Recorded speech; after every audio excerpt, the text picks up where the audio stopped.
Salut les amis, Captain Vintage, ravi de vous retrouver en espérant que tout se passe bien pour vous. Alors ma vidéo d'aujourd'hui sera consacrée à l'acteur Saïd Taghmaoui, ou plutôt à l'interview que j'ai réussi à avoir avec lui concernant son livre De la haine à Hollywood. Je tiens à remercier d'une part 187 Motion, Madani, Brahms ainsi que le groupe Demolition qui m'ont permis d'interviewer celui-ci. N'oubliez pas de liker, de vous abonner à la fin de cette vidéo et surtout partager. Donc tout d'abord, je suis très heureux de pouvoir te rencontrer. C'est gentil. La première fois que j'ai eu l'opportunité de te rencontrer, c'était pendant le confinement, via live. Les lives, ouais. On avait On en a fait Insta. quelques-uns. Ah ouais. Le jour de ton anniv notamment, Ouais, c'est possible. avec Cousin Hubert. Ah ouais, Ouais, incroyable. t'avais réussi à me prendre dans le live. Ah, c'est fou. Si. D'accord. Ouais. Un mortel. Et au mois de mars également. Ok. Au tout début, quand tu venais de découvrir Insta, je me souviens. tu Incroyable. chipotais, Ouais, tu je savais pas comment ça marche. Merci. Et à cette époque-là, on avait une discussion et tu m'avais dit justement que le livre était en finalisation. Aujourd'hui, c'est en tant qu'enseignant, on va dire notamment, que je vais te poser quelques questions. Enfin, c'est même pas des questions. Parce que c'est quoi ton métier, toi? Enseignant, Mais quel niveau? comptabilité. Ah, en comptabilité. Donc l'équivalent chez vous, c'est le baccalauréat. D'accord. Donc en 6e secondaire ici. D'accord, ok.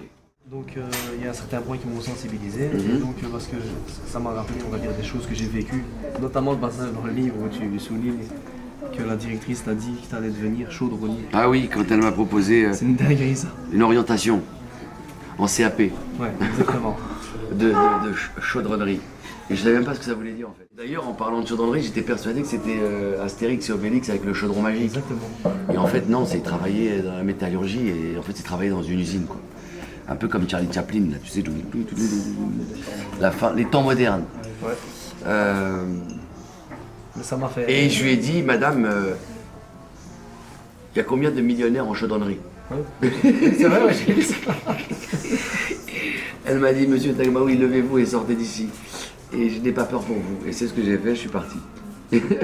Et donc ta question par rapport à ça, c'est que toi aussi tu as été confronté à ça et on t'a dit... c'est que dans les années 90. Mais j'explique dans une interview que je viens de faire là, il n'y a pas longtemps, qui est en lien sur mon site Instagram, où j'explique justement que c'est pas simple de ne pas avoir fait des études et de trouver un métier qui te donne envie et de te reconvertir et de vivre de ce métier. C'est pas évident.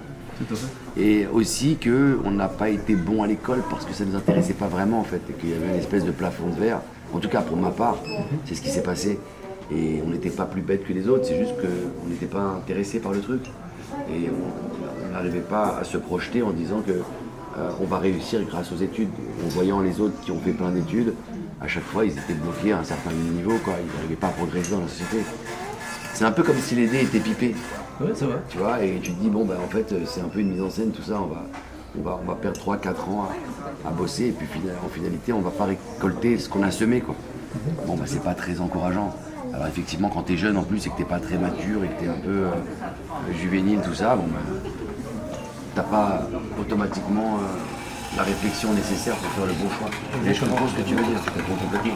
J'ai été confronté à la même chose que toi. Surtout que ça a grandi réellement, même en Belgique, tu vois, t'as des profs qui se permettaient de réorienter des élèves ou des directions, sans même savoir est-ce que l'élève justement était fait pour ça ou pas fait pour ça. Ouais. Simplement, voilà, par souci, on va dire, de déni de faciès. Excuse-moi les termes. Il y a un peu de ça, il y a un peu aussi je crois, le chiffre, puis ces fameux profs, c'est des êtres humains aussi, et il y en a des plus lumineux que d'autres.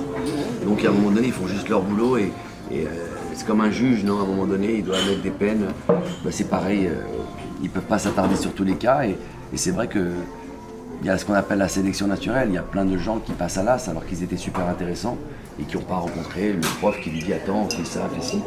C'est pas simple, tout ça c'est compliqué. C'est pour ça qu'après, c'est à toi, une fois que tu grandis, de changer la donne et de devenir ce que tu dois devenir en fait, tout simplement. Mais je trouve qu'à l'heure actuelle, on va dire les mœurs sont changées, tu vois, surtout du point de vue d'enseignement, etc. Du fait qu'il y ait des jeunes, on va dire, sortis des quartiers, qui étaient diplômés, tu vois, on va dire issus de l'immigration, qui maintenant donnent cours aux élèves, etc.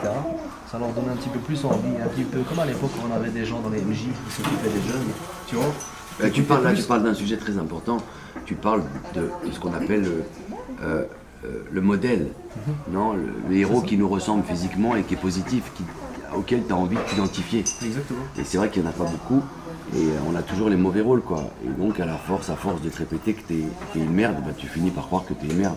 Il n'y a pas ce renforcement positif. Voilà. Et maintenant, il y a des gens comme toi, comme moi, Et j'espère que c'est pour ça qu'on est là d'ailleurs, et c'est pour ça que j'ai écrit le livre et tout ça, que ça donnera envie au petit Saïd et que d'avoir. Tu sais, le livre, c'est le livre que j'aurais aimé lire quand j'avais 14 ans. Tu vois, si j'avais lu un livre comme ça quand j'avais 14 ans, j'aurais peut-être changé pas mal de choses dans ma vie.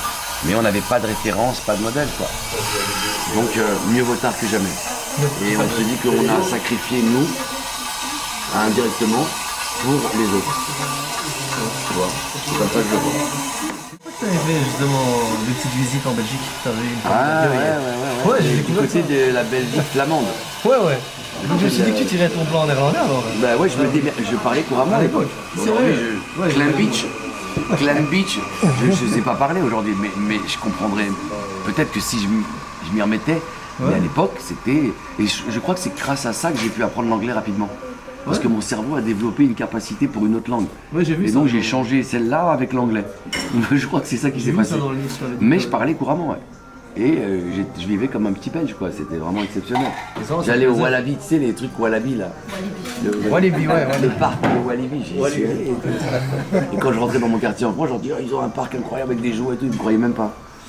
Donc oui, j'ai eu une partie belge en moi. J'ai une partie belge en moi. Parce que je me souviens, la première fois que tu m'as pris dans un live sur Instagram, Hein. tu m'avais dit t'es d'où frérot? Je t'avais dit de Belgique et tu m'avais dit personne n'est parfait. Mais c'était pour me vanner, t'avais commencé à rigoler. C'est une façon de mettre à l'aise la personne, ne t'inquiète pas frérot. Personne n'est parfait. C'est une façon de te régler en te disant, bon, bienvenue dans le monde de l'imparfait. Mais on travaille à se rectifier. Après avoir tourné Les Rois du désert en 1999, c'était 2099 je pense. À peu près, ouais, 98, 99, 99, 2000. Ouais, c'est ça, je dirais. À ton retour des States, je trouve ça choquant quand en venant en France, enfin, parvient à ressentir, tu vois, je dirais même pas une frustration, mais ton incompréhension. Ouais, c'est ça. Tu viens des States, tu viens de tourner Les Rois du désert, et tout ce qu'on te propose, c'est quoi? C'est Julie Lescaut ou Joséphine C'est Ange-Gardien. exactement ça. J'en ai discuté avec mon épouse, elle m'a dit en plus de ça, ce type de série, c'est destiné à, on va dire, à une catégorie de la population aussi. Pas tout le monde qui regarde Joséphine Ange-Gardien. Tu vois, mon père regardait Joséphine Ange-Gardien. On va dire qu'il y a des séries plus lumineuses. Exactement. Enfin non, qui font plus jeunes, on va dire. Ouais, c'est même pas ça, c'est juste que, bon, quand t'es acteur, d'abord, t'as envie qu'une seule chose, c'est travailler, donc peu importe le support, mais après, il y a certains niveaux, quoi. C'est comme si tu jouais au football dans une équipe internationale et après tu redescends en Ouais, j'ai aimé amateur, la- tu vois. la comparaison. Donc il y a un côté un peu comme ça frustrant sur le moment, mais c'est la réalité et c'est ce qu'ils nous réservaient en fait. Donc c'est là où j'ai compris que voilà, quoi, ça valait pas le coup et qu'il fallait travailler peut-être un peu plus que les autres. Ok. Et puis s'affirmer. Mais oui, ça n'arrive pas qu'à moi, dans plein de métiers différents, dans plein de choses différentes, tu vas retrouver les mêmes conneries, quoi. Et c'est à toi après de te dépêter, de ne pas laisser enfermer là-dedans. Mais le monde est pas simple, et la vie n'est pas... La vie est injuste. Ouais, des fois, ouais. Tu vois, la vie, elle est vraiment injuste des fois, et donc après, à toi de ne pas être trop aigri pour essayer de garder assez d'humanité, de positivité pour pouvoir te réinventer et partir sur autre chose. Parce que tu as des gens, ça les casse complètement. C'est vrai. Ça leur casse les jambes et ils n'ont plus la force de se relever et de Pas tout partir. le monde quoi. qui a une force de caractère. Tu vois. Voilà, c'est ça, d'être capable de rebondir, c'est pas tout le monde. Donc j'ai beaucoup de chance, moi. C'est pour ça que j'ai écrit ce livre, pour partager l'expérience. Et leur dire, regarde, si je l'ai fait, en tout cas, regarde comment moi je l'ai fait. Peut-être que ça peut te donner... Le message, en gros, c'est. Voilà, tout le monde peut y arriver, je veux dire. C'est Ton message aujourd'hui. Yes, we can, quoi. Oui, on peut, quoi. Voilà, c'est ça. En fait, il faut te libérer de tous ces clichés, tous ces stéréotypes et tous les poids qui t'alourdissent et qu'on t'a mis depuis ta naissance. Et à partir de là, tu devrais pouvoir t'envoler. Après, c'est aussi toi, ce que tu as raconté avec le public. Est-ce que tu as du talent? Est-ce que tu fais tes devoirs? Est-ce que tu travailles, etc. Tu vois. Mais au moins, en étant libéré de tous ces complexes, non, de tous ces trucs qui te pèsent, qui t'empêchent de voler, eh ben, tu auras le cœur plus léger pour te mettre au travail. Après, c'est au public de décider si tu as du talent ou pas. Tu vois, ça c'est encore un autre débat. Ouais. Mais au moins, tu as l'égalité, tu as le fair play. Tu dis, tiens, il peut le faire, il le fait, et on lui donne la même chance. Quoi. C'est ça qui est pénible. Parce qu'après, tout le monde n'est pas un écrivain, tout le monde n'est pas un acteur, tout le monde n'est pas un chanteur, tout le monde n'est pas, tu vois. Chacun, Dieu a donné un talent à chacun, après c'est à chacun, voilà, à chacun de le trouver et aussi de l'accepter. Parce qu'il y a des gens qui n'acceptent pas le fait qu'ils ne sont pas chanteurs, alors qu'ils n'ont pas de talent dans la musique. Alors peut-être qu'il est talent dans l'écriture, je sais pas. Mais il faut être capable d'accepter son destin et de le modeler et de l'embrasser et de le vivre.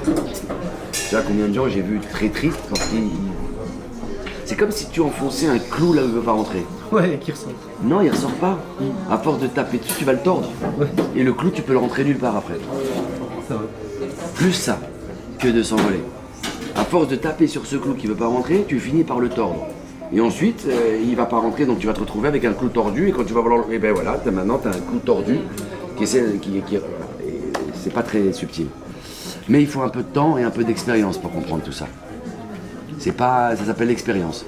Et on a beau te raconter plein de choses, t'aider, témoigner, et à un moment donné, il va falloir que tu te mouilles. Ça va être dur de nager sans se mouiller. Il faut que tu vives tes propres expériences, il faut que tu tombes, tu te relèves. Et c'est ça qui fait que... Tu sais, je disais un truc justement là que je partageais avec le monsieur. Je disais, dans la vie, c'est pas d'être parfait qui compte. C'est comment tu gères tes imperfections. Tu vois ce que je veux dire? Tout le monde est là dans une espèce de stature où on a l'impression qu'il faut être parfait. Ou alors, oh mon Dieu, il a fait ci, ça. C'est un peu plus complexe que ça. On est tous faits de failles. Et c'est celui qui est capable de dealer avec ses failles, les accepter. C'est celui qui va gagner parce qu'il y a personne qui n'a... J'ai jamais vu quelqu'un de très intéressant qui n'a pas souffert. C'est vrai. Il y a ce truc chinois qui dit tomber 8 fois, se relever, tomber 7 fois, se relever 8. Et rappelle-toi, tu sais, je suis un grand fan de boxe, moi, un grand passionné, un grand boxeur. Et en boxe, tu sais, on prend souvent ce qu'on appelle des knockdowns, non, des KO. Mais t'as pas perdu quand tu tombes. Tu perds quand tu décides de ne pas te relever. Et c'est un peu une métaphore de la vie en vérité. Puisqu'on va tous tomber, on est tous tombés et on tombera encore demain.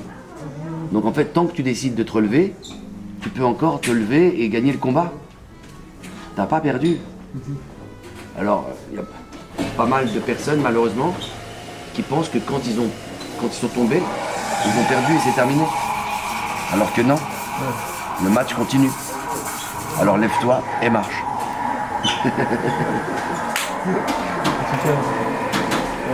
Voilà mon pote, c'est comme ça que je vois les trucs. Et c'est un long chemin, c'est pas tout de suite, c'est pas doucement, c'est pas demain, ça prend un peu de temps. Ça prend un peu de temps. Et il y a un truc on peut te faire plein de choses dans ta vie. Tu peux payer quelqu'un pour faire ta comptabilité, pour faire ton ménage, mais tu peux pas payer quelqu'un pour avoir l'expérience ou pour transpirer à ta place. Tu comprends? Donc à un moment donné, tu dois passer par la machine et c'est ce qui s'appelle la maturité. Ça vient en se brûlant, un petit peu. En se rappelant qu'ici ça fait mal et sinon tu vas rien faire, frérot. À part tourner en rond, tu vas rien faire. Et la vie, c'est quand même un truc qui revient en boucle à permanence. Donc, ouais. Et on est tous, je t'ai dit, faits de failles. Donc demain, ça peut être moi, ça peut être toi. L'important, c'est quand tu le fais, d'être conscient que t'es pas bien et que c'est le moment de faire appel aux autres. Il faut se faire aider, tu vois. Tout seul, on fait rien de toute façon. Voilà ce que je pense. Mr. Dailymotion. Demolition. Ah, Demolition. Attends, c'est un jeu de mots. Ah oui, Demolition. Comme Demolition Man. Mais ils ont pris le même Star logo. Wars. Ouais, c'est pas mal. Je me suis fait avoir. Ouais, je sais, c'est Sketch. C'est un site que je connais. On a travaillé avec eux sur la série Validée. Les petits jeunes, parce qu'il y a une série qui arrive là, qu'on a faite. Et il y a quelques Belges d'ailleurs dans la série. Ouais, notamment Sky. Le Sky Guillotine, tout ça, un grand rappeur. Et Matt, son frère, tout ça. Et c'est grâce à eux que je suis là aujourd'hui, en Belgique. Pour rencontrer un peu les gens. Voilà mon frérot. Donc on va laisser peut-être la place à d'autres gens. Ça va. Mais moi, ça va être un grand plaisir.